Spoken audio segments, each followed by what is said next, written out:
C'est votre droit, avec l'Ordre des avocats du barreau de Lille.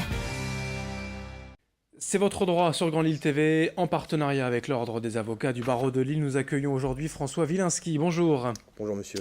Nous allons parler ensemble du harcèlement moral dans la fonction publique avec une première question. Pourquoi évoquer spécifiquement le harcèlement dans le cadre de la fonction publique alors qu'évidemment le harcèlement touche toute la société ?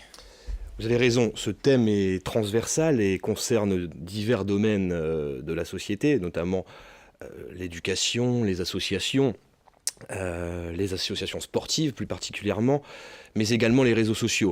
Ce qu'il faut savoir, c'est que dans la fonction publique règne malheureusement la culture du silence exacerbée sans doute par le respect du principe de l'autorité hiérarchique, par le devoir de réserve de fonctionnaires, mais cette culture du silence amène quelquefois des situations dramatiques sur le plan individuel. Que prévoient donc les textes, les lois concernant le harcèlement pour les agents publics ? Le droit de la fonction publique se calque là sur le droit du travail, et plus particulièrement la loi de 83 énonce 3 conditions cumulatives, donc qui doivent être réunies pour caractériser des faits de harcèlement. Ce sont tout d'abord des agissements qui doivent être répétés. Ensuite, ces agissements répétés vont amener à une atteinte, une dégradation dans les droits de la personne, dégradation des conditions de travail, amenant dans un troisième temps une atteinte dans la dignité, la santé physique ou mentale ou l'évolution de la carrière de l'agent. Comment s'opère donc au préalable la protection des agents publics qui s'estiment victimes de harcèlement ? Eh bien, tout simplement parce qu'on appelle la mise en œuvre de la protection fonctionnelle. La protection fonctionnelle, comme son nom l'indique, va imposer à l'administration diverses obligations, parmi lesquelles on retrouve notamment l'obligation de prévention, qui consiste à ce que l'administration mette tout en œuvre pour faire cesser immédiatement les faits de harcèlement.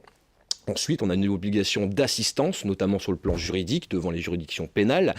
Enfin, on va retrouver une obligation de réparation qui, comme son nom l'indique, va être destinée à couvrir l'ensemble des préjudices subis par la victime de harcèlement. Alors on parle là d'enquête, de procédure préalable. Quels sont les recours contentieux pour les agents en cas d'échec de ces procédures ?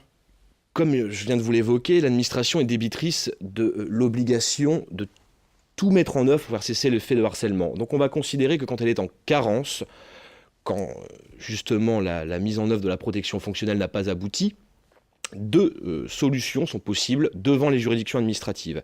Tout d'abord, on retrouve la voie de ce qu'on appelle le recours pour excès de pouvoir, qui consiste à demander au juge d'annuler l'acte qui porte préjudice à l'agent. C'est par exemple le refus de mettre en œuvre la protection fonctionnelle. Ensuite, on retrouve la possibilité du recours de plein contentieux qui lui vise à faire condamner l'administration pour réparer notamment le préjudice subi par la victime. Enfin, comment prouver les faits de harcèlement devant un juge administratif ? Alors, c'est à l'administration d'apporter la preuve qu'elle a mis tout en œuvre pour faire cesser les faits de harcèlement. La démarche s'effectue en 3 temps. Tout d'abord, l'agent devra soumettre au juge des faits objectifs qui constituent ces faits de harcèlement, la mise à l'isolement ou l'existence de propos dégradants, par exemple, prononcés devant des collègues ou des subordonnés. L'administration apportera ensuite la preuve inverse, c'est-à-dire qu'elle démontrera que ces faits sont extérieurs à des agissements de harcèlement. Enfin, le juge statuera ce qu'on appelle in concreto, c'est-à-dire qu'en fonction des éléments apportés par chacune des parties, il établira ou non les agissements de harcèlement et sanctionnera l'administration. Merci maître François Wilinski, avocat au barreau de Lille. C'est votre droit sur Grand Lille TV en partenariat avec l'Ordre des avocats de Lille. C'est votre droit, avec l'Ordre des avocats du barreau de Lille.